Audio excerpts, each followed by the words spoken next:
Hello, dear readers. How are you all doing today? I hope life is treating you wonderfully and you're keeping well in this beautiful weather. First of all, a massive thank you to everyone who has been following along with my stories. Your support means the absolute world to me, and I couldn't do this without you lovely people. Now, before we dive into today's mystery, I have a small request. If you haven't already subscribed to my channel, please do hit that subscribe button and ring the notification bell. Trust me, you won't want to miss what's coming next. So, are you ready for something special today? Let's begins. The autumn fog of 1936 hung low over London like a funeral shroud, creeping through the narrow streets and wrapping itself around the lamp-posts of Whitehaven Gardens. Inside the immaculate flat at number 14, the legendary Belgian detective Hercule Poirot sat in his favorite armchair, his patent leather shoes gleaming beneath the soft glow of the fireplace, his egg-shaped head tilted slightly as he examined the envelope that had arrived with the morning post. The paper was of exceptional quality, thick, cream-colored, bearing an embossed crest of a raven perched upon a thorned branch. The handwriting was elegant, yet hurried, suggesting a person of breeding who wrote under considerable distress. "Hastings, mon ami," Poirot called to his faithful companion, Captain Arthur Hastings, who was nursing a cup of tea near the window. "Come and observe this most curious correspondence." Hastings crossed the room, his honest English face reflecting mild curiosity. "What is it, Poirot? Another case?" "Perhaps. Perhaps something more." Poirot's magnificent moustache twitched with interest as he carefully extracted the letter with his precise, manicured fingers. He began to read aloud. "Dear Monsieur Poirot, I write to you in a state of considerable agitation. I am Lady Cordelia Blackwood of Thornwood Manor, Yorkshire. My father, Sir Reginald Blackwood, passed from this world 3 nights ago under circumstances that trouble me deeply. The doctor has declared it heart failure, but I cannot accept this verdict. You see, Monsieur Poirot, my father was a man of exceptional health. More troubling still, on the evening of his death, he confided to me that someone within our household wished him dead. Before he could reveal the identity of this person, he retired to his study and never emerged alive. This weekend, the family gathers for the reading of the will. All suspects shall be present under one roof. I beg you, Monsieur Poirot, come to Thornwood Manor. I fear that if the truth is not uncovered, another tragedy may follow. I remain, in desperate hope, Lady Cordelia Blackwood Poirot." Carefully folded the letter and placed it upon the side table. His green eyes sparkled with that familiar light that Hastings had witnessed countless times before, the light of a puzzle presenting itself to a master solver. "Well, Hastings, what do you make of it?" Hastings frowned thoughtfully. "Seems rather straightforward, doesn't it? Old fellow dies, daughter suspects foul play.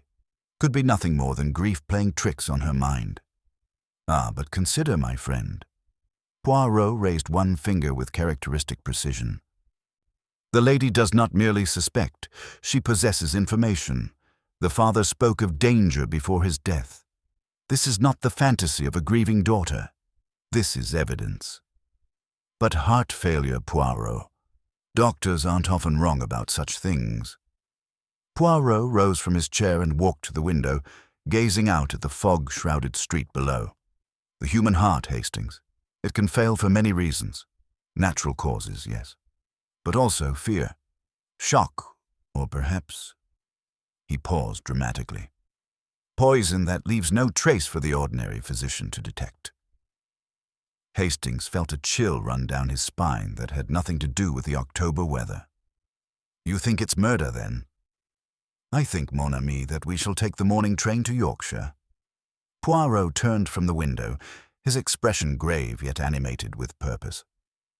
"You will pack your warmest clothing. These country houses, they are formidable in their cold, no? And what about you, Poirot? What will you be doing?" The little Belgian detective smiled, a smile that many criminals had learned to fear. I shall be preparing my little grey cells, Hastings. They must be sharp, très sharp indeed. For I sense that at Thornwood Manor we shall encounter not merely a mystery, but a web of secrets that has been spinning for many, many years. As Hastings departed to make arrangements, Poirot returned his gaze to the raven crest upon the envelope. The thorned branch beneath the bird seemed almost to writhe in the firelight, a warning, perhaps, of the dangers that awaited them in the Yorkshire moors. Outside, the fog grew thicker, as if London itself was reluctant to release the famous detective into the unknown perils of Thornwood Manor. Chapter 2. The Inhabitants of Thornwood. The train journey from King's Cross proved long and wearisome. Grey skies stretched endlessly over the English countryside as the locomotive pushed northward through sheets of autumn rain. Poirot sat rigid in his first-class compartment, his handkerchief pressed delicately to his nose each time the carriage swayed. "These English railways, Hastings," he muttered with distinct displeasure. "They have no respect for the delicate constitution." Hastings suppressed a smile and returned his attention to the window. The landscape had transformed dramatically. Rolling green hills gave way to rugged moorland, wild and untamed. Ancient stone walls crisscrossed the terrain like scars upon the earth. There was something primordial about Yorkshire, something that whispered of old secrets and older sins. A private motor car awaited them at the small station of Thornwick village. The driver, a weathered man of perhaps 60 years with suspicious eyes and a permanent scowl, introduced himself as Edmund Graves. "Been driving for the Blackwood family 40 years, he announced gruffly, loading their luggage with mechanical efficiency. "Drove Sir Reginald himself to his final resting place 3 days past." "My condolences," Hastings offered politely. Graves merely grunted. "Save your condolences for those who deserve them, sir." Poirot's eyebrow arched with interest, but he remained silent as they climbed into the vehicle. The road to Thornwood Manor wound through increasingly desolate countryside, flanked by twisted oak trees whose bare branches clawed at the overcast sky like skeletal fingers. Then, emerging from the mist like a spectre, Thornwood Manor revealed itself. The house was magnificent and terrible in equal measure. Built of dark Yorkshire stone, it rose 3 stories high with Gothic spires piercing the gloom. Ivy crawled across its facade like creeping disease, and the windows, dozens of them, stared down at approaching visitors with cold, unwelcoming vacancy. A massive oak door, blackened with age, dominated the entrance. "Cheerful place," Hastings remarked dryly. "It has atmosphere, mon ami. Much atmosphere indeed." The door opened before they could knock, revealing a tall, skeletal butler whose pale face seemed carved from the same stone as the manor itself. His name, they learned, was Pemberton, and he had served the Blackwood family for 32 years. "Lady Cordelia awaits you in the drawing-room," Pemberton intoned, his voice utterly devoid of warmth. "If you will follow me, gentlemen." The interior of Thornwood Manor matched its exterior in oppressive grandeur. Dark oak paneling lined every wall, adorned with portraits of Blackwood ancestors whose painted eyes seemed to follow each footstep. Crystal chandeliers hung from vaulted ceilings, their light struggling against the perpetual dimness. The air carried scents of old wood, dust, and something else, something faintly medicinal that Poirot's keen nose immediately detected. Lady Cordelia Blackwood rose from a velvet settee as they entered the drawing-room. She was a striking woman of perhaps 30 years, with raven-black hair swept elegantly upward and eyes of the color of storm clouds. Her mourning dress accentuated her pale complexion, and dark circles beneath her eyes spoke of sleepless nights. "Monsieur Poirot," she breathed, extending a trembling hand. "Thank heavens you have come." "Lady Cordelia." Poirot bowed with continental grace. "You must tell me everything, but first, perhaps you will introduce me to the other members of your household?" As if summoned by his words, the drawing-room door opened, and 4 individuals entered in succession. First came Victor Blackwood, Sir Reginald's eldest son and heir apparent. He was a man of 45, with greying temples, a weak chin, and the distinct redness about the nose that suggested intimate familiarity with whiskey. His handshake was limp, his smile forced. "Detective, is it? Can't imagine why Cordelia bothered you. Father died of natural causes. Simple as that." Behind Victor came his wife, Helena Blackwood, a sharp-featured woman with calculating eyes and diamonds dripping from her throat. She acknowledged Poirot with the barest nod, her thin lips pressed together in obvious disapproval. Next entered young Thomas Blackwood, the second son, aged 32. Unlike his brother, Thomas possessed athletic build and handsome features. However, his charm seemed manufactured, practiced, a mask that Poirot immediately recognized from years of observing criminels. "Pleasure to meet you, Monsieur Poirot, though I confess this feels rather theatrical." The final arrival proved most interesting. Miss Vivian Crane was Sir Reginald's personal secretary, a plain woman of 40 with spectacles and sensible clothing. Yet behind those spectacles lurked intelligence, and her hands clutched a leather notebook with particular possessiveness.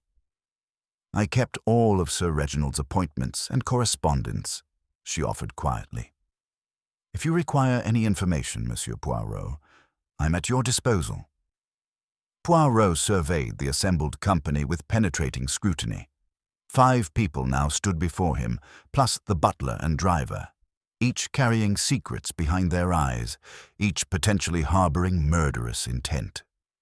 "Tell me," Poirot said softly, "where were each of you on the night Sir Reginald died?" The silence that followed spoke volumes. Chapter 3. The Night of Death. The drawing-room seemed to contract around its occupants as Poirot's question lingered in the heavy air. Outside, rain began to lash against the tall windows with renewed ferocity, as if the Yorkshire weather itself conspired to trap all within these ancient walls. Lady Cordelia spoke first, her voice steadier than before. "Perhaps we should sit, Monsieur Poirot. This may take some time." When all were arranged upon the various settees and armchairs, Poirot noted with professional interest who chose to sit beside whom. The Belgian detective withdrew a small leather notebook from his breast pocket. Hastings positioned himself near the fireplace, observing quietly as his friend conducted his methodical investigation. "The night in question was Tuesday last," Lady Cordelia began. "Father took dinner with us all at 8 o'clock precisely. He was in excellent spirits, remarkably so, in fact. He spoke of changes he intended to make, changes to the household." "What manner of changes, mademoiselle?" Victor Blackwood interrupted with a harsh laugh. "Father was forever threatening changes. It meant nothing. The old man enjoyed keeping us all on tenterhooks." "On tenterhooks regarding what, monsieur?" Poirot's green eyes fixed upon the eldest son with unsettling intensity. Victor shifted uncomfortably in his seat. His wife Helena placed a restraining hand upon his arm, a gesture that did not escape Poirot's notice. "The will, obviously," Thomas interjected smoothly, crossing one leg over the other with deliberate casualness. "Father controlled the purse strings absolutely. We all depended upon his generosity, such as it was." "Thomas, really," Lady Cordelia admonished. "Father is barely cold in his grave." "Cordelia, darling, the detective asked for honesty. I'm merely providing it." Thomas smiled, but the expression failed to reach his eyes. Father was not a generous man. He enjoyed watching us scramble for his approval. It was sport to him. Miss Vivian Crane cleared her throat softly. "Perhaps I might provide a more structured account, Monsieur Poirot. I kept detailed records of Sir Reginald's daily activities." "Please proceed, mademoiselle." The secretary opened her leather notebook with practiced efficiency. Dinner concluded at 9:30. Sir Reginald retired to his study on the first floor, requesting not to be disturbed. This was customary. He often worked late, reviewing estate matters and correspondence. "Who saw him last?" "I did, monsieur." Miss Crane's voice trembled almost imperceptibly. I brought him his evening brandy at 10 o'clock, as was my nightly duty.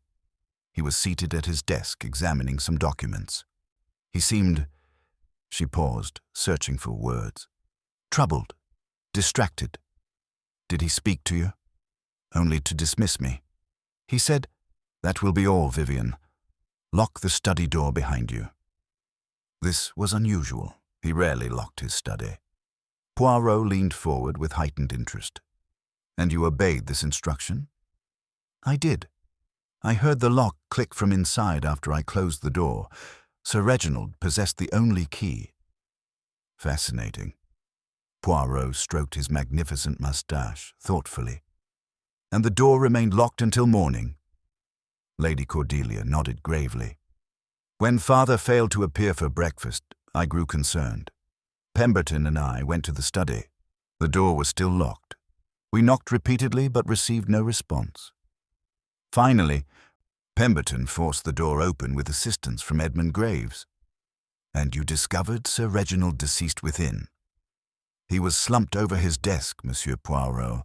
His face—" Lady Cordelia's composure finally cracked, and tears spilled down her pale cheeks. His face was contorted in an expression of absolute terror. "Whatever killed my father, he saw it coming." Hastings stepped forward, offering his handkerchief with characteristic English gallantry. Lady Cordelia accepted it with a grateful nod. Poirot rose from his chair and began pacing slowly before the fireplace, his patent leather shoes clicking rhythmically against the oak floorboards. "Let us return to the evening hours. After dinner concluded, where did each of you go?" Helena Blackwood spoke for the first time, her voice sharp as cut glass.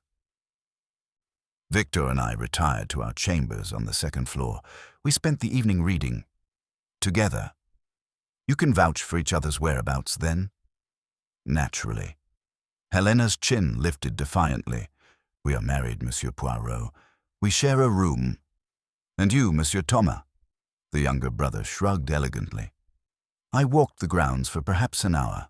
The rain had not yet begun, and I find night air invigorating. Afterward, I retired to my own chambers." "Alone?" "No one can confirm this." "I require no confirmation, monsieur. I'm not in the habit of murdering my relatives." "Lady Cordelia, I was in the library until midnight, reading. The servants can confirm they saw me there."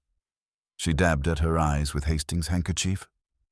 "It was there that father found me before dinner. There that he whispered his fears about someone wishing him dead. Did he provide no indication whatsoever of whom he suspected?" "He said only that the truth would emerge at the reading of the will, that all masks would fall." Poirot stopped pacing abruptly. "The reading of the will? When does this occur?" "Tomorrow afternoon," Victor answered, his voice betraying unmistakable eagerness beneath forced solemnity. "The family solicitor, Mr. Hartley, arrives in the morning." "Excellent." Poirot retrieved his notebook and turned toward the door. "Now, if someone would be so kind as to show me to the study where Sir Reginald met his end, Poirot would be most grateful." The room seemed to exhale collectively as the interrogation concluded, temporarily. But as Hastings followed his friend into the corridor, he noticed something peculiar. Miss Vivian Crane remained seated, her knuckles white around her leather notebook, her eyes fixed upon a point in space that only she could see. And in those eyes, Hastings glimpsed something that sent ice through his veins. Fear, profound and absolute fear. Chapter 4. The Locked Study. Pemberton led Poirot and Hastings up the grand staircase, their footsteps echoing against marble worn smooth by generations of Blackwood feet. Portraits of deceased family members lined the ascending walls, stern patriarchs and pale matriarchs whose eyes seemed to judge each passing soul unworthy. "The study remains precisely as we found it, monsieur," Pemberton intoned without turning. "Lady Cordelia insisted nothing be disturbed until your arrival. Lady Cordelia possesses wisdom beyond her years. Poirot remarked approvingly. The first-floor corridor stretched before them, dimly illuminated by gas lamps that cast dancing shadows upon the dark paneling. Thornwood Manor, Hastings observed, seemed resistant to modern electrical conveniences. The atmosphere belonged to an earlier century entirely. Victoria's reign, perhaps, or even earlier. They stopped before a heavy oak door, its frame splintered near the lock where it had been forced open. Pemberton produced a candelabra from a nearby table and handed it to Hastings. "Will you require my presence, Monsieur Poirot?" "Not at present, Pemberton. However, I shall wish to speak with you later regarding your own movements that evening." Something flickered across the butler's cadaverous features. Too quickly for Hastings to identify, but Poirot's sharp eyes missed nothing. Pemberton bowed stiffly and retreated down the corridor, his footsteps fading into oppressive silence. Poirot pushed open the damaged door and stepped into Sir Reginald Blackwood's private sanctuary. The study was substantial, perhaps 30 feet square, with floor-to-ceiling bookshelves dominating 3 walls. A massive mahogany desk commanded the center of the room, positioned before tall windows that overlooked the rain-soaked moors. Heavy velvet curtains, the color of dried blood, framed the glass. A Persian carpet of considerable age and value covered the oak floorboards. But it was the desk that drew immediate attention. Papers lay scattered across its surface in chaotic disarray. Unusual, Poirot suspected, for a man of Sir Reginald's apparent orderliness. An overturned inkwell had stained several documents black. A crystal brandy glass lay shattered upon the floor beside the leather chair, its contents long since absorbed into the carpet. "This is where they found him?" Hastings asked quietly, as though speaking loudly might disturb invisible spirits. "Oui. Observe, Hastings."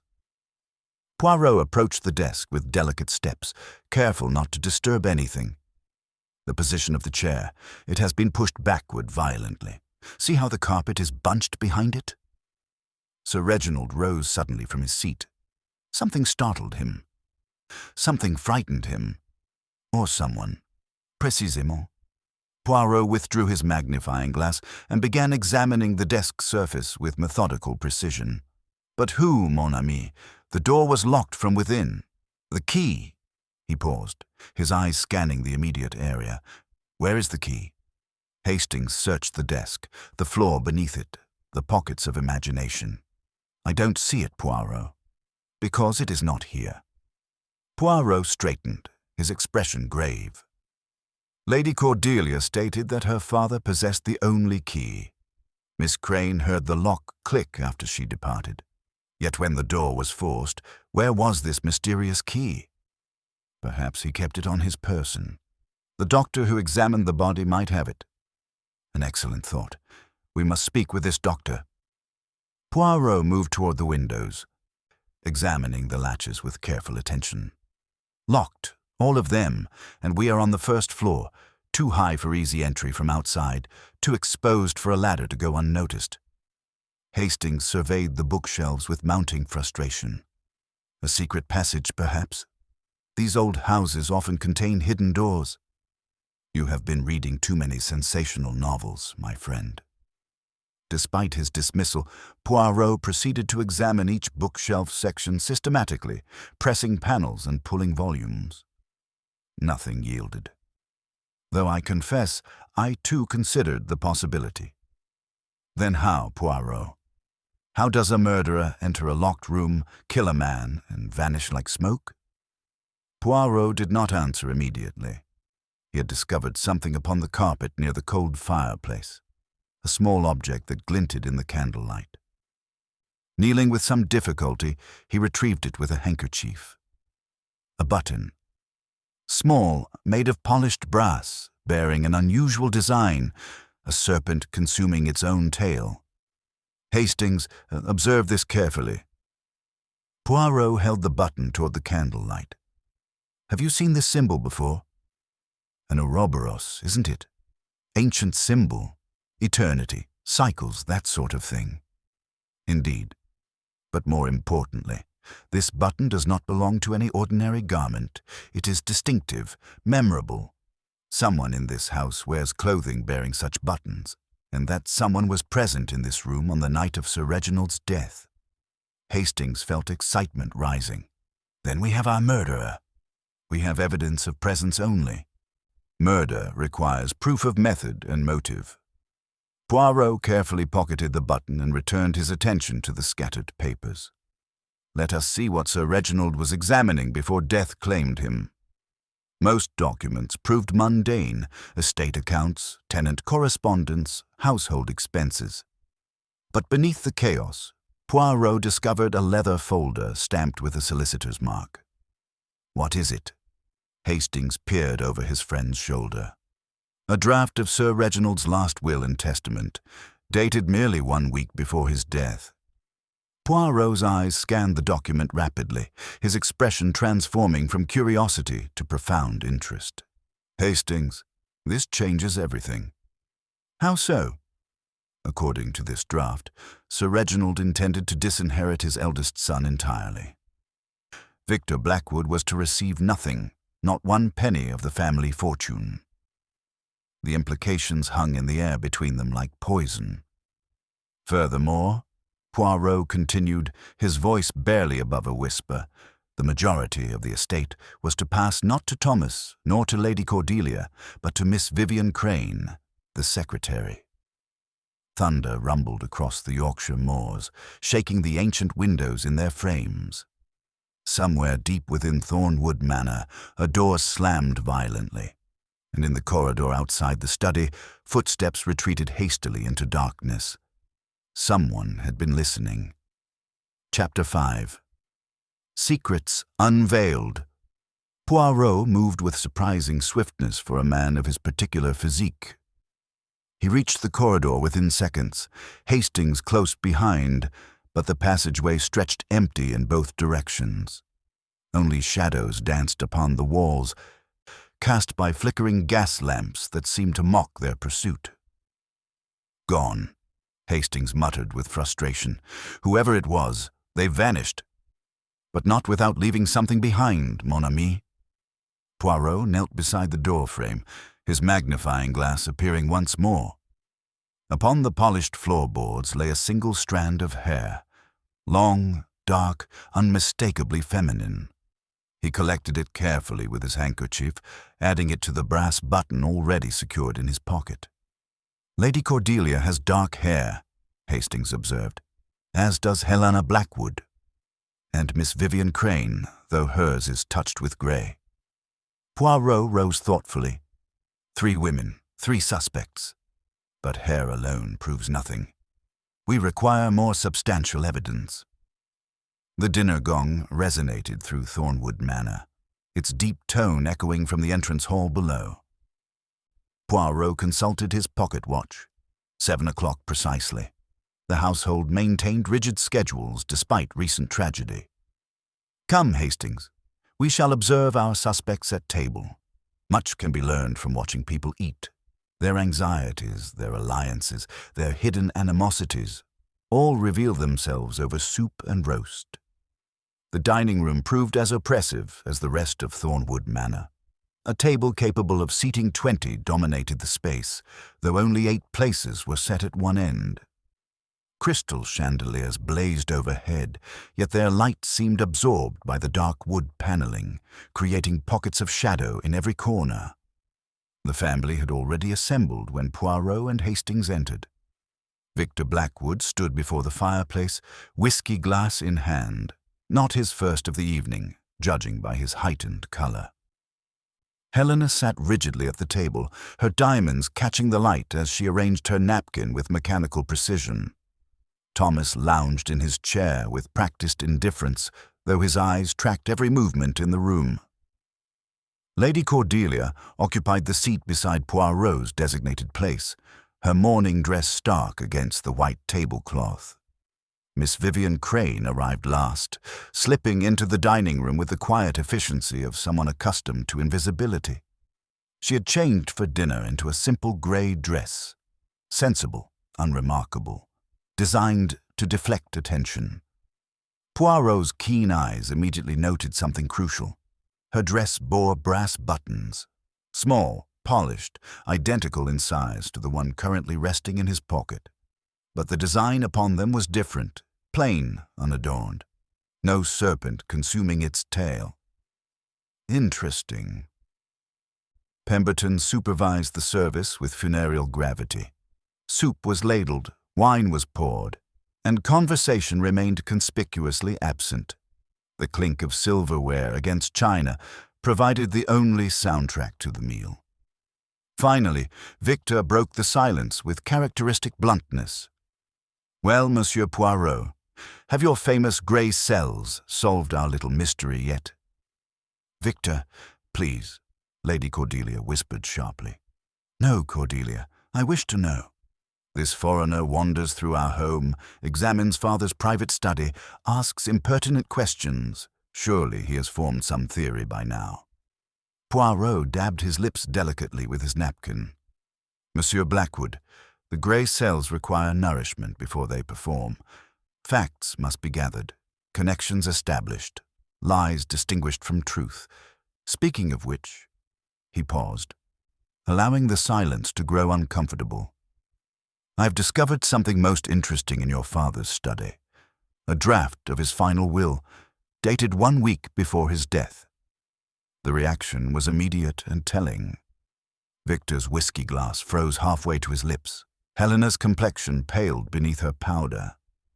Thomas straightened in his chair, his mask of indifference cracking momentarily. Lady Cordelia closed her eyes as though expecting a blow. Only Miss Crane remained utterly still, her soup spoon suspended above her bowl. "This draft," Poirot continued methodically, "contains provisions that differ substantially from what I understand the current will to state. Provisions that might motivate certain parties toward desperate action." "What provisions?" Victor demanded, slamming his glass upon the table. Wine sloshed onto the white cloth like blood. "Perhaps, monsieur, you already know." "I know nothing. Father kept his affairs private. We were told nothing until after—" Victor stopped abruptly, realizing his error. "Until after his death?" Poirot completed the sentence smoothly. "But if you knew nothing of the will's contents, why such agitation? Unless, of course, you knew exactly what your father intended and sought to prevent it." Helena Blackwood rose from her chair, trembling with barely suppressed rage. "This is outrageous. My husband is grieving. We all are. How dare you make accusations without proof?" "I make no accusations, madame. I merely observe reactions. Your husband's reaction speaks volumes." "Enough," Thomas interjected, rising to stand beside his brother in rare solidarity. "Whatever father's intentions were, they died with him. The official will, the one lodged with Mr. Hartley, is what matters. Tomorrow we shall learn its contents. Until then, this speculation serves no purpose." "Ah, but that is precisely where you are mistaken, Monsieur Thomas." Poirot leaned back in his chair, steepling his fingers beneath his chin. "Speculation is not my method. Observation is, and I have observed much this evening." "Such as?" Lady Cordelia asked quietly. "Such as the button I discovered in your father's study, a button bearing the symbol of a serpent consuming itself. An unusual design, no? Someone in this household wears garments adorned with such buttons. Someone who was present in that locked room." All eyes darted around the table, examining their fellow diners with sudden suspicion. "Furthermore," Poirot continued, "I have observed that Miss Crane has changed her attire since this afternoon.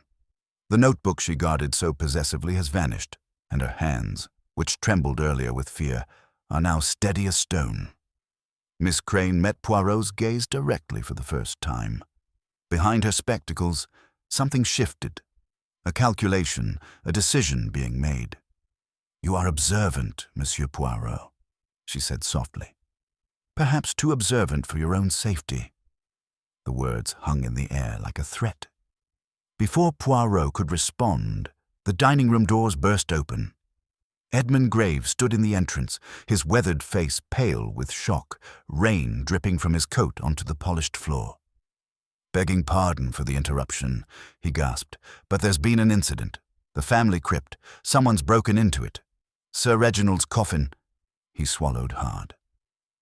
"It's been opened. The body's been disturbed." Lady Cordelia screamed, and in the chaos that followed, Poirot noticed that one chair at the table had been quietly vacated. Miss Vivian Crane had disappeared. Chapter 6. The Desecrated Tomb. The rain had intensified into a tempest by the time the household assembled at the entrance of Thornwood Manor. Wind howled across the moors like tortured spirits, bending ancient trees toward the earth in reluctant supplication. Lightning fractured the sky, illuminating the Gothic spires in brief, terrible flashes. "This is madness," Helena Blackwood protested, clutching her fur stole against the elements. "Surely this matter can wait until morning." "A desecrated grave does not wait, madame," Poirot replied firmly, accepting an umbrella from Pemberton. "Evidence deteriorates, clues vanish. And somewhere in this darkness, Miss Crane wanders with secrets she has yet to reveal."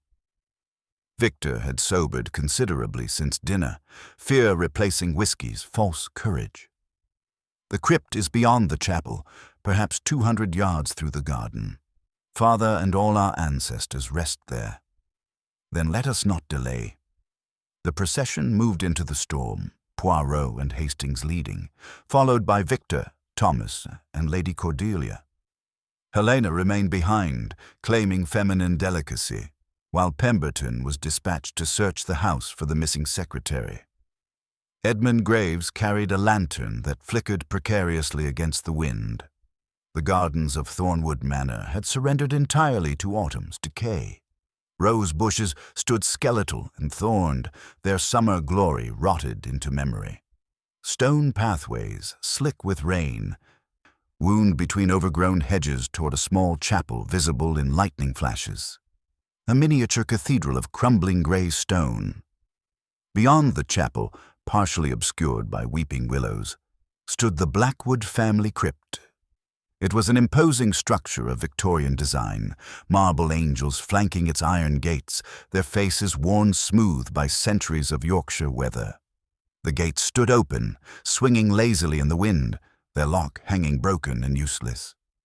"Mon Dieu," Poirot whispered as they approached. The crypt's interior doors had been forced with considerable violence. Splintered wood littered the entrance, mingling with dead leaves blown in by the storm. The smell that emanated from within was unmistakable. Decay, mold, and something older. Something that spoke of generations returning to dust. "Give me the lantern," Hastings commanded, taking the light from Graves. Poirot, perhaps Lady Cordelia, should remain outside. "No." Cordelia's voice was steel wrapped in silk. "He was my father. I will see what has been done to him." They descended together into the darkness. The crypt extended beneath the earth in a series of vaulted chambers, each containing stone sarcophagi of departed Blackwoods. Names and dates carved into marble traced the family lineage backward through centuries. Knights and merchants, politicians and poets, all united now in eternal silence. The freshest tomb occupied the central chamber, its marble still pristine white, its inscription newly carved. Sir Reginald Arthur Blackwood, 1871, 1936, beloved father, devoted master of Thornwood. The heavy stone lid had been pushed aside, displaced by at least 8 inches, enough for hands to reach within. Lady Cordelia gasped and turned away. Thomas steadied her with uncharacteristic tenderness, while Victor stared at the violated grave with undisguised horror. Poirot approached the sarcophagus with clinical detachment, holding his handkerchief against his nose. "Hastings, bring the light closer." What they saw within would haunt Hastings for years afterward. Sir Reginald's corpse lay in its silk-lined coffin, dressed in finest burial attire, but the body had been disturbed. The jacket had been unbuttoned, the shirt beneath torn open. Someone had searched the dead man with frantic desperation. "They were looking for something," Poirot murmured. "Something they believed Sir Reginald carried to his grave." But what? Hastings forced himself to examine the scene objectively. Money? Jewelry? Something far more valuable, I suspect. A document, perhaps. Evidence of some secret that died with Sir Reginald, or so someone believed. Poirot leaned closer, his magnifying glass appearing despite the challenging conditions. Wait, there is something... From between the corpse's rigid fingers, Poirot extracted a small piece of paper, torn at one edge as though hastily ripped from a larger document. Writing covered its surface, hurried, almost illegible. "What does it say?" Victor demanded, pushing forward. Poirot held the paper toward the lantern light, his expression darkening with each word he deciphered. "It is a fragment only, but I can read. The child was never told. Arrangement made in 1910, sworn to secrecy by all parties. True heir to Thornwood." Silence. Complete, absolute silence. Even the storm seemed to pause in anticipation. "True heir," Thomas repeated slowly. "What child? What arrangement?" "I believe," Poirot said carefully, "that Sir Reginald took a very significant secret to his grave. A secret concerning an illegitimate child, a child who may possess legitimate claim to the Blackwood fortune." "Impossible," Victor sputtered. "Father was devoted to our mother. He never—" "Your mother died in 1912, monsieur. This arrangement was made in 1910, 2 years before her death." Poirot pocketed the fragment carefully. "Someone in this household knows the truth. Someone killed Sir Reginald to prevent its revelation, and that same someone violated his grave tonight, searching for proof that might destroy them." "Miss Crane," Cordelia whispered. "She disappeared during dinner. She must have—" A scream pierced the night. It came from the direction of the manor, a woman's scream, high and terrible, cut short with sickening abruptness. They ran. The return journey through the storm-lashed gardens seemed endless. Rain blinded them, wind impeded their progress, yet still they pushed forward with desperate urgency. Hastings' military training propelled him ahead of the others, his legs carrying him toward the source of that dreadful sound. He reached the manor first and found the front doors standing open. In the entrance hall, illuminated by a single flickering candelabra, lay Miss Vivian Crane. She was sprawled upon the marble floor, her grey dress darkened with spreading blood. A letter opener protruded from her chest, Sir Reginald's silver letter opener, bearing the Blackwood family crest. Her eyes stared upward, fixed upon eternity. But it was what she clutched in her lifeless hand that drew Poirot's immediate attention as he arrived moments later, breathless from exertion. A brass button, a serpent consuming its own tail. She had died holding the identity of her killer. "Hastings," Poirot said quietly, his voice heavy with sorrow and determination combined. "We are no longer investigating one murder. We are investigating 2. And somewhere within these walls, a desperate killer waits, knowing that Poirot draws ever closer to the truth." From the shadows of the grand staircase, unseen by all, someone watched. Someone whose hands still trembled with freshly committed violence, and in their pocket, a garment lacked one distinctive button. Chapter 7. The Webb Titan's dawn broke reluctantly over Thornwood Manor, pale sunlight struggling through remnants of storm clouds that lingered upon the moors like mourners unwilling to depart. The violence of the previous night had given way to an eerie stillness that blanketed the estate in uncomfortable silence. Poirot had not slept. He sat now in the library, surrounded by leather-bound volumes that had witnessed generations of Blackwood triumphs and tragedies. Before him lay the accumulated evidence of his investigation, the brass button, the torn document fragment, the strand of dark hair, and now a second button, pried gently from Miss Crane's death grip before the local constabulary had arrived. Inspector Harold Jameson of the Yorkshire police had proven both cooperative and deferential upon learning of Poirot's reputation. A practical man of 50 years, Jameson recognized his own limitations when confronted with a case of such complexity. 2 deaths, possibly 3 if we're counting Sir Reginald as murder, Jameson had summarized during their midnight conference. A desecrated grave, a missing will fragment, and a household full of suspects with sufficient motive.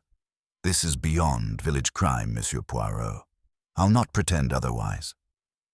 Permission had been granted for Poirot to continue his investigation, with the household confined to the manor until matters were resolved. None were permitted to leave, a restriction that had produced varying degrees of protest. Now, as morning light strengthened, Hastings entered the library bearing 2 cups of strong coffee. Dark circles beneath his eyes testified to his own sleepless vigil. "Any progress, old friend?"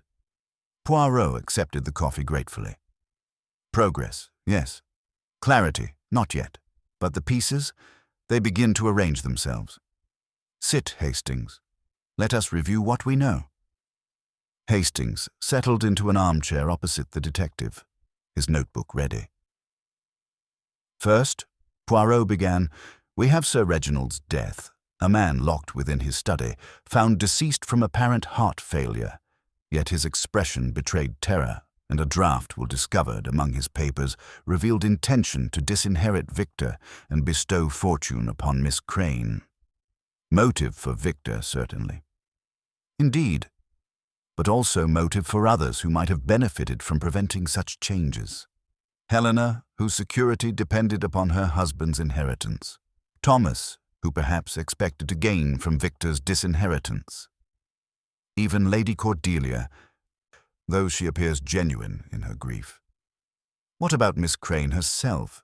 She stood to gain everything. Poirot nodded slowly. A valid observation. But Miss Crane is now dead, Hastings. Murdered in this very house while we were examining the desecrated crypt. Her death suggests she possessed knowledge that threatened someone, knowledge worth killing twice to protect. The button she held, it matches the one from the study. Exactly. Poirot lifted both buttons, examining them in the morning light. Identical serpents consumed identical tails, the brass gleaming with recent polish. These buttons come from a specific garment, not common clothing, Hastings, but something distinctive. Perhaps a waistcoat, perhaps a smoking jacket, something worn privately, within the confines of home. We should search everyone's wardrobes. Inspector Jameson has already authorized such searches. They are being conducted as we speak by his constables. Poirot sipped his coffee thoughtfully. But I suspect our murderer has already disposed of the incriminating garment. They are not stupid, this killer. They plan carefully, execute decisively, and adapt when circumstances require. A knock interrupted their conference. Pemberton entered, his skeletal features more gaunt than ever after the night's horrors. "Monsieur Poirot, Inspector Jameson requests your presence in Sir Reginald's study. The constables have discovered something within the walls." Within the walls. Poirot and Hastings exchanged glances of mutual astonishment before following the butler upstairs. The study had been transformed into a scene of methodical investigation. Furniture moved, carpets rolled back, every surface examined for hidden secrets. Inspector Jameson stood before the fireplace, which had been partially dismantled. Loose bricks lay upon the hearth, revealing a cavity within the chimney structure. "A hidden compartment," Jameson explained, his weathered face animated with discovery. "My constable noticed irregularities in the brickwork. Someone built this hiding place deliberately, decades ago, judging by the mortar." "And what did this compartment contain?" Jameson held up a metal strong-box, its lock broken, its interior empty. "Nothing now. But look here." He indicated scratches upon the metal. "Fresh marks. Someone opened this recently, within days, I'd wager. Whatever secrets Sir Reginald kept hidden here, they've been removed." Poirot examined the box with intense concentration. The dimensions suggest documents rather than valuables. Letters, perhaps. Certificates. Legal papers. Related to this mysterious heir mentioned in the fragment? Almost certainly. Poirot straightened, his expression grave. Someone knew of this hiding place, Inspector. Someone accessed it before or shortly after Sir Reginald's death. This same someone desecrated his grave seeking additional evidence, and when Miss Crane proved dangerous, they silenced her permanently. But who, Monsieur Poirot? Who among them is capable of such calculating violence? Before Poirot could respond, a commotion erupted in the corridor below. Raised voices, a woman's cry, the sound of scuffling. All three men rushed toward the disturbance. In the entrance hall, a scene of domestic warfare unfolded. Helena Blackwood stood rigid with fury, her face flushed crimson, pointing an accusatory finger at Lady Cordelia. Victor attempted restraint of his wife, while Thomas positioned himself protectively before his sister. "You knew!" Helena shrieked, her refined composure utterly shattered. "You knew all along. That woman was your father's mistress, and you helped him hide the bastard." Lady Cordelia recoiled as though struck. "Helena, you are hysterical. You know not what you speak. I found letters in Vivian Crane's room, hidden beneath the floorboards. Love letters from your father, written over 20 years. She bore him a child, Cordelia. A child that apparently has more claim to Thornwood than my husband." The assembled household fell silent. Even Pemberton, unshakable through all previous revelations, displayed visible shock. Poirot descended the staircase slowly, all eyes turning toward him as he approached the confrontation. "These letters, Madame Blackwood. Where are they now?" Helena thrust a bundle of yellowed papers toward the detective, her hand trembling with rage. "See for yourself, monsieur. See the proof of this family's shameful secrets. A secret child, hidden away, raised in ignorance while legitimate heirs were paraded before society. Sir Reginald's precious dynasty, built upon lies." Poirot accepted the letters and began reading, his expression revealing nothing. Minutes passed in unbearable tension. Finally, he looked up, his green eyes meeting each suspect in turn. "These letters are genuine. They confirm intimate relationship between Sir Reginald and Miss Crane spanning 23 years. They reference a child born in 1910, a daughter given away for adoption to preserve respectability." "A daughter," Thomas whispered. "Then she would be 26 years old now." "Indeed." Poirot paused significantly. 26 years old, dark-haired according to Miss Crane's descriptions, raised in the village, never knowing her true parentage. Understanding dawned slowly across various faces, followed by horrified realization. "The village," Hastings interjected. "Poirot, you don't mean—" "The letters contain one final revelation, mes amis. The adopted parents who raised this child were named Crane. Miss Vivian Crane was not Sir Reginald's mistress. She was his sister-in-law, married briefly to his younger brother who died in the Boer War." "Then who?" Victor stammered. "The daughter was raised as Miss Crane's own niece. She visited Thornwood Manor frequently as a child, playing in these very halls, never knowing her father watched from windows above." Poirot's voice dropped to near whisper. "That daughter grew to womanhood. That daughter returned to this house. That daughter stands among us now." Every eye turned toward Lady Cordelia Blackwood. She stood pale as marble, trembling, tears streaming down her face. Not tears of guilt, but tears of terrible, dawning recognition. "No," she breathed, "it cannot be. Mother raised me. I have memories given to you, Lady Cordelia. A history fabricated to protect you from scandal." Poirot's voice softened with compassion. "You are Sir Reginald's legitimate heir, his only child by blood. Victor and Thomas are sons of his first wife, your stepmother who died when you were 2 years old. You were adopted into the household, raised as natural daughter, never knowing the truth. Then the killer," Hastings began. "The killer discovered this secret. The killer understood that Sir Reginald intended to reveal Lady Cordelia's true parentage, thereby making her sole legitimate heir. The killer murdered first to prevent this revelation, then murdered again when Miss Crane, the only witness to the truth, became threatening. "But who?" Inspector Jameson demanded.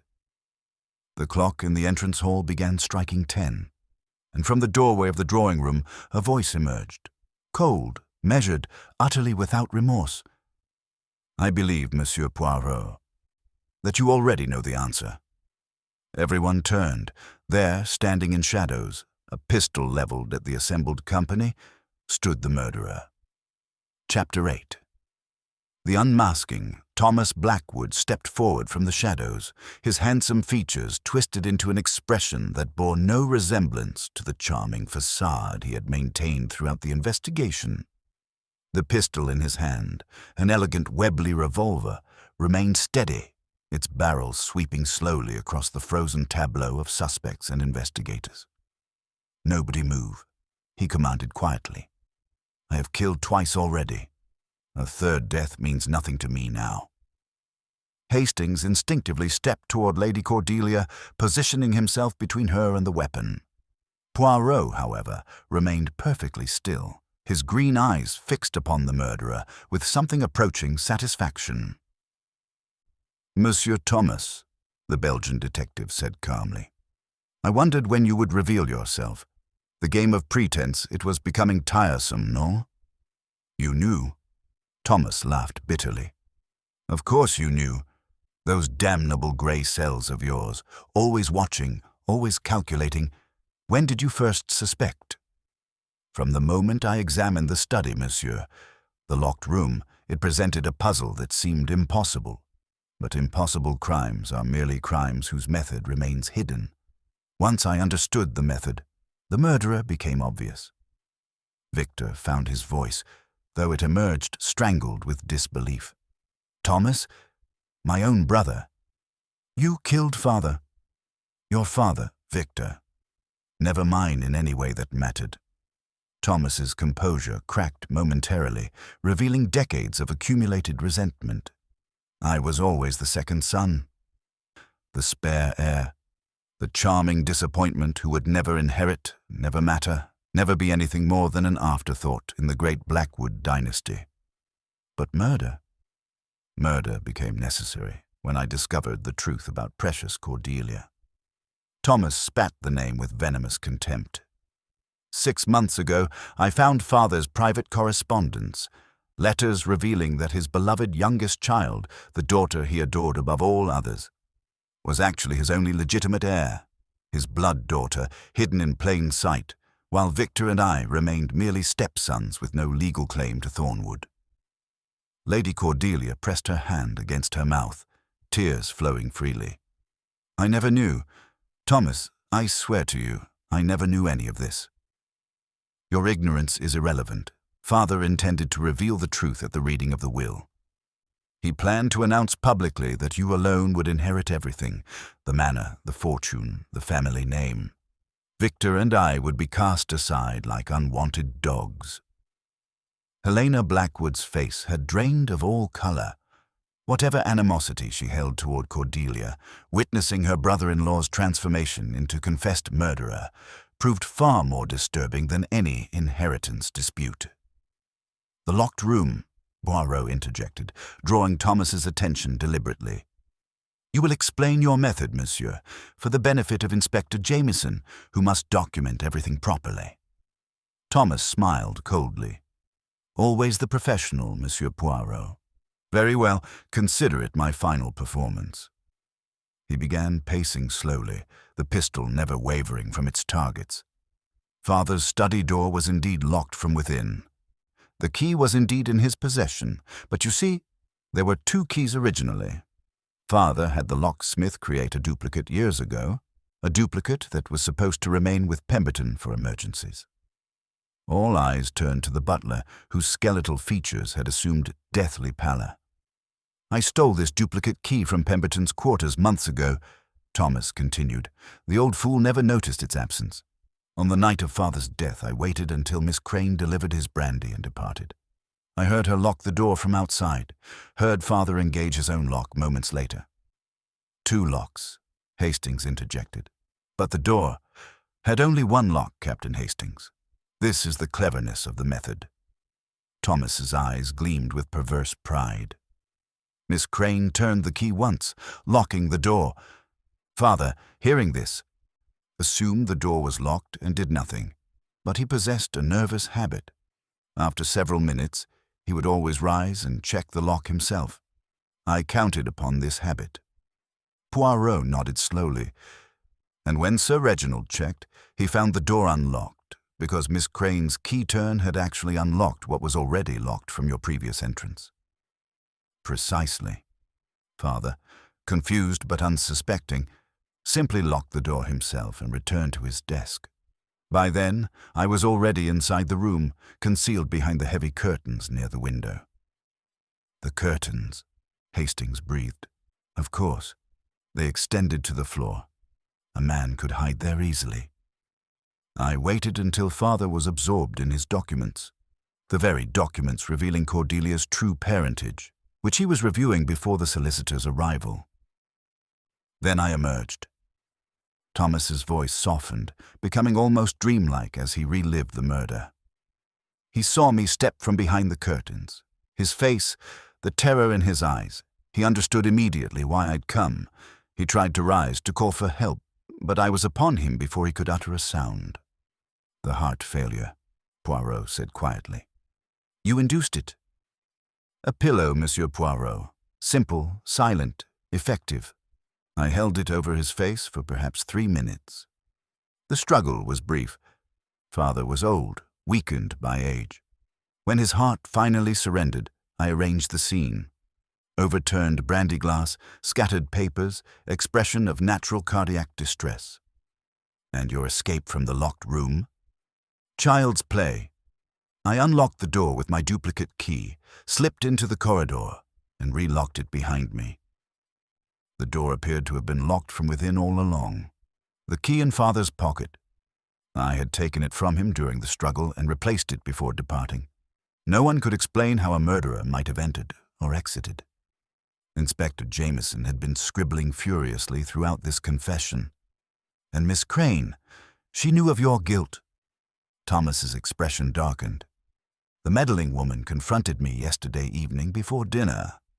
She had discovered discrepancies in her records, times and dates that contradicted my claimed alibi of walking the grounds. Moreover, she recognized the buttons on my smoking jacket. The serpent consuming its tail, Poirot murmured. A gift from a lover in Constantinople. Unique buttons, unmistakable. One must have fallen during my struggle with Father. When Miss Crane saw it in your possession, Monsieur Poirot, she knew immediately whose garment it adorned. She fled during dinner to search for proof, and I followed. I caught her in the entrance hall attempting to leave with evidence from her room. Letters she intended to give you, letters proving both my motive and opportunity. The letter opener was convenient. Her death was regrettable but necessary. Lady Cordelia stepped forward despite Hastings' restraining hand. And the crypt, Thomas? You desecrated Father's grave, your own father's grave, searching for what? He was not my father, Thomas snarled, the pistol swinging toward her. That man destroyed my life with his secrets and his favoritism. I knew he had hidden additional documents, proof of your parentage that would have exposed my crime once discovered. I searched his study after his death, but found the hidden compartment already empty. Someone had removed the contents. I assumed they were buried with him, but they were not. No, the grave held only a worthless fragment, torn from a larger document that remains missing. Somewhere in this house, the complete proof of your inheritance still exists. Once I eliminate everyone present, I shall have leisure to find and destroy it. You intend to kill us all? Victor's voice cracked with terror. I intend to survive, brother. The official story will report a tragic accident, a fire, perhaps, consuming Thornwood Manor and everyone within. Only I shall escape to tell the tale. Poirot shook his head slowly. Your plan, it has one fatal flaw, Monsieur Thomas. And what flaw might that be? You have confessed everything before witnesses. Even should you kill everyone in this room, the constables outside have heard every word. Thomas's confident expression flickered with uncertainty. He glanced toward the windows where shadows moved behind rain-streaked glass.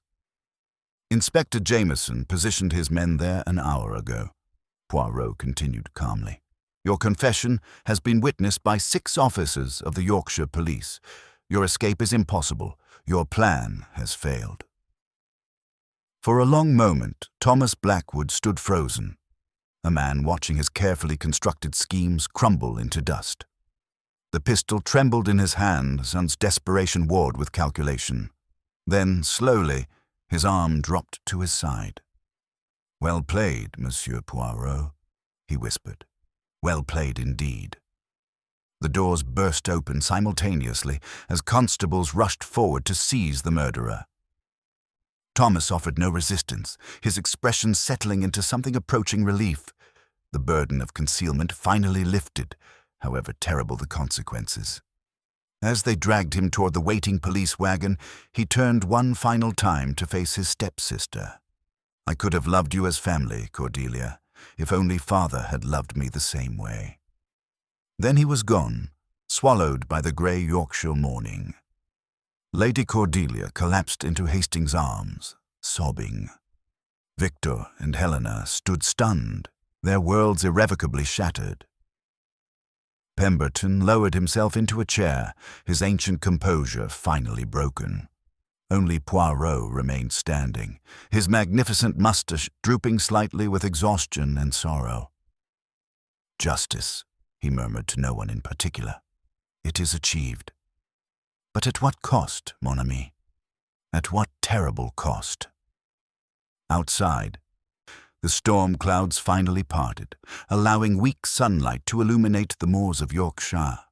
Somewhere, a raven called mournfully from the thorned branches of the Blackwood family crest, and Thornwood Manor waited, patient as always, for its next chapter of secrets and sorrows.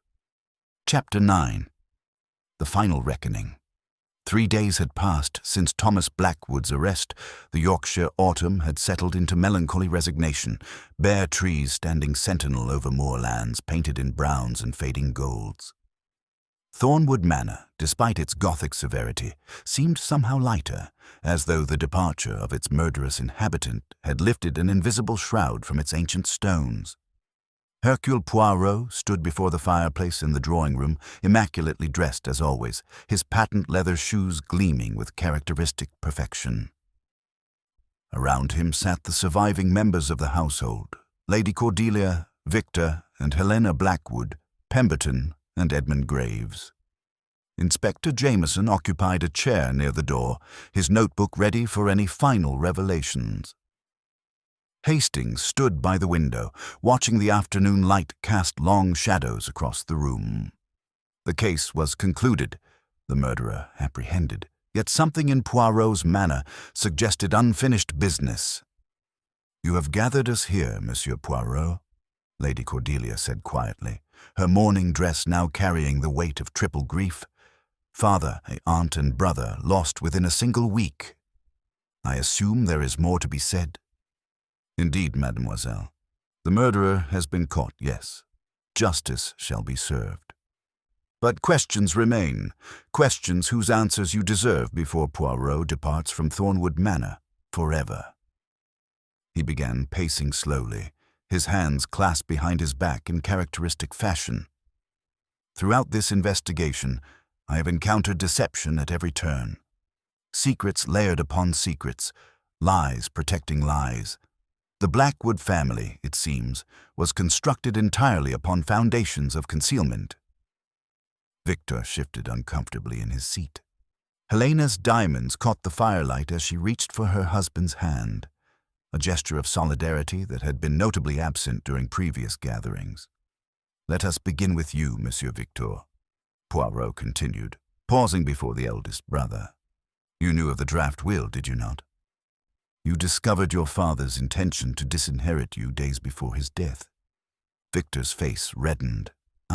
How could you possibly—" "The inkwell upon Sir Reginald's desk. When I examined it, I noticed fingerprints in the spilled ink. Fingerprints that did not match those of your father or Miss Crane. You entered that study before the murder, monsieur. You read the draft will. You knew what awaited you. Helena's grip tightened upon her husband's hand. Victor, is this true? Yes, Victor admitted, his voice hollow with shame. I discovered father's intentions 3 days before his death. I confronted him privately, begged him to reconsider. He refused. He said I had proven myself unworthy of Thornwood through years of drinking and gambling. He said the estate deserved better. Yet you did not kill him. No. I swear upon my mother's grave, I was angry, yes, furious, but murder. Victor shuddered visibly. I am weak, Monsieur Poirot, weak and foolish, but I am not a killer. This I know, monsieur. Your weakness, it is precisely what exonerates you. A man who drowns his sorrows in whiskey lacks the cold calculation required for Thomas's crime. You were a suspect, yes, but never truly a murderer. Poirot moved on to Helena. And you, madame, your discovery of the letters in Miss Crane's room, it was not entirely accidental, was it? Helena's composure cracked slightly. I suspected something. Vivian Crane held too much power in this household for a mere secretary.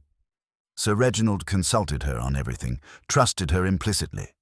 I knew there had to be a reason. You searched her room before the murder. Twice. I found nothing. She was careful. But after her death, I searched again and discovered the hidden compartment beneath the floorboards. Helena lifted her chin defiantly. I make no apology for seeking truth, Monsieur Poirot. This family kept too many secrets for too long. On this point, madame, we are in complete agreement. Poirot turned now to Pemberton, whose skeletal features betrayed unusual nervousness.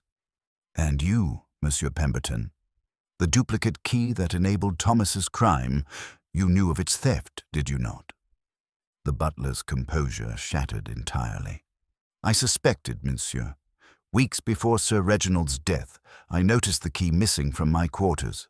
I searched extensively but could not locate it. I should have reported the loss immediately, but I feared Sir Reginald's displeasure. He had entrusted me with household security for 32 years. To admit such failure, your pride, it cost a man his life. A burden I shall carry to my grave, Monsieur Poirot. Tears escaped down Pemberton's weathered cheeks.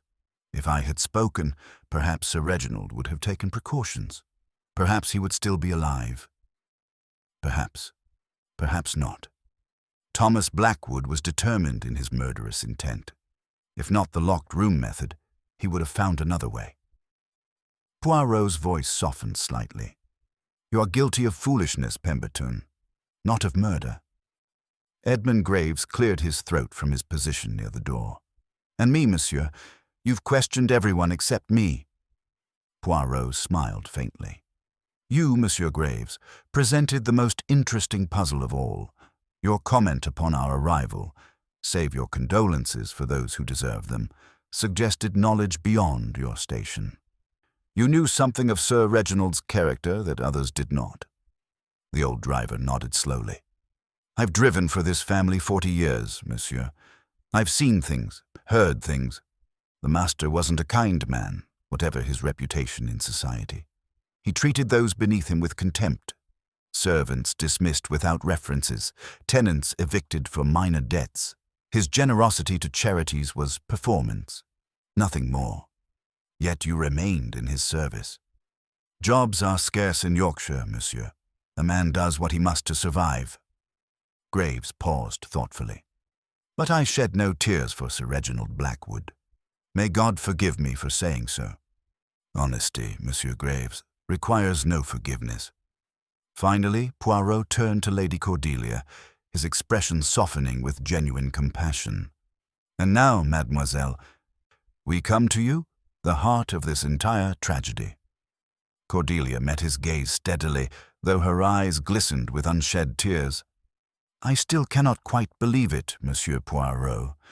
Everything I believed about my life, my parents, my childhood, my place in this family, all of it was fabrication.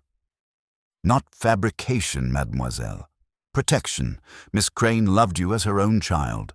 She sacrificed her reputation, her relationship with your father, even ultimately her life, to ensure your well-being. She knew Thomas had killed father. She suspected. The buttons, the discrepancies in timing, the convenient absence during crucial hours. She assembled the evidence piece by piece.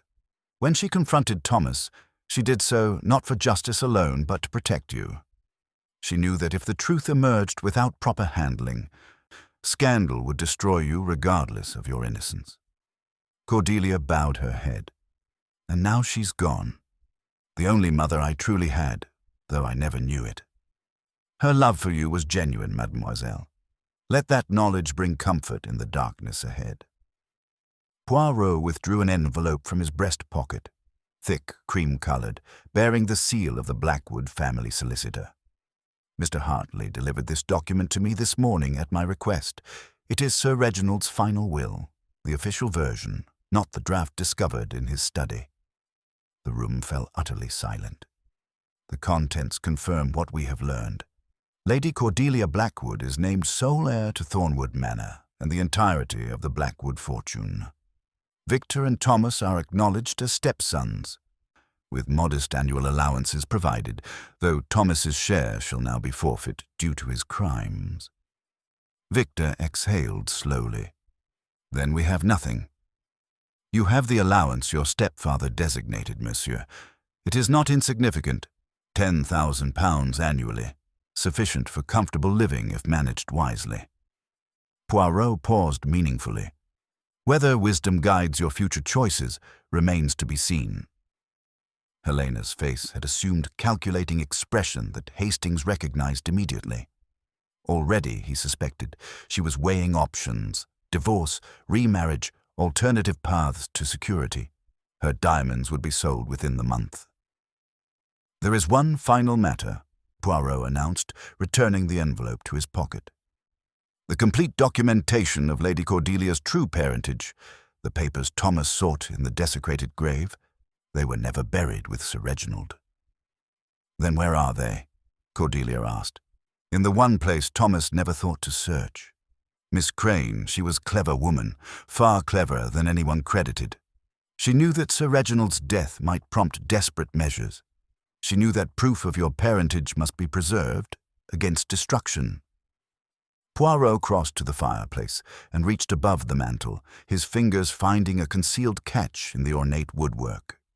A hidden panel swung open, revealing a leather portfolio thick with documents.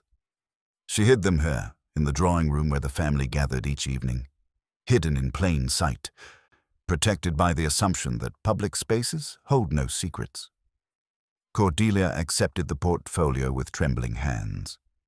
Within lay certificates, letters, legal documents, the complete paper trail of her true identity. Birth certificate naming Sir Reginald Blackwood as father. Adoption papers transferring custody to Miss Vivian Crane. Affidavits from witnesses long deceased, everything necessary to establish her legitimacy beyond question. Miss Crane left instructions with Mr. Hartley, Poirot continued. In the event of her death, these documents were to be revealed to you directly. She trusted no one else with your future. Tears flowed freely now down Cordelia's cheeks. She protected me until the very end. That, mademoiselle, is what love does. It protects. It sacrifices. It endures beyond death itself. The afternoon light had begun fading, shadows lengthening across the drawing room as the sun descended toward the Yorkshire moors. Poirot retrieved his coat and hat from Hastings, preparing for departure. Inspector Jameson, I leave matters in your capable hands.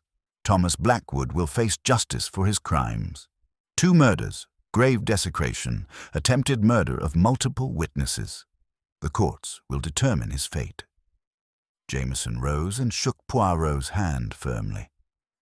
The Yorkshire police are in your debt, Monsieur Poirot. Without your expertise, this case might never have been solved. The grey cells, they merely illuminated what was always present. The truth, Inspector, does not hide. It merely waits for someone observant enough to discover it. Lady Cordelia approached Poirot. her composure partially restored. "How can I possibly thank you, monsieur? You have given me justice for my father, truth about my identity, and closure for my aunt's death. I owe you everything." Poirot bowed with continental grace. "You owe me nothing, mademoiselle. Live well. Honor the memories of those who loved you. Let Thornwood Manor become a place of light rather than shadow. That is payment sufficient for Hercule Poirot." At the entrance hall, the great oak doors stood open to the autumn afternoon. The motor car waited to convey Poirot and Hastings to the village station, where the evening train would carry them back to London and whatever mysteries awaited there. Hastings paused upon the threshold, looking back at the Gothic manor that had witnessed such tragedy. "Do you think she'll be all right, Poirot?" "Lady Cordelia?" "So much to process, so much loss." "She possesses strength, mon ami, more strength than she knows. The Blackwood blood, it runs true in her veins, but she has also Miss Crane's wisdom and compassion. Thornwood Manor could not ask for better guardian." They descended the stone steps toward the waiting vehicle. Behind them, Thornwood Manor rose against the darkening sky, its spires reaching toward heaven like prayers seeking absolution. The raven upon the family crest seemed almost to nod as they departed, acknowledging, perhaps, the passing of an old order and the birth of something new. "You know, Poirot," Hastings said as they settled into the motor car, "this case was particularly complex. The locked room, the hidden identity, the family secrets, any one element might have derailed a lesser detective." Poirot smiled, adjusting his coat against the Yorkshire chill. The complexity, Hastings, was illusion. At its heart, this case was simple. A man consumed by jealousy, willing to kill rather than accept diminished status. Thomas Blackwood's sin was not ambition, it was pride. "Pride goeth before a fall," as they say. "Indeed, mon ami, indeed." The motor car rumbled down the winding drive, passing through iron gates adorned with the thorned branch and raven. As Thornwood Manor receded in the distance, Poirot allowed himself a moment of quiet satisfaction. Another case concluded. Another murderer unmasked.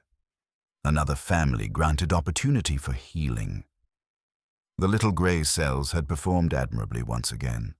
But somewhere ahead, London waited with fresh mysteries, new puzzles demanding solution, and criminals confident in their cunning who had not yet learned to fear the name Hercule Poirot. The train journey home would provide rest. Tomorrow would bring new challenges. Such was the life of the world's greatest detective.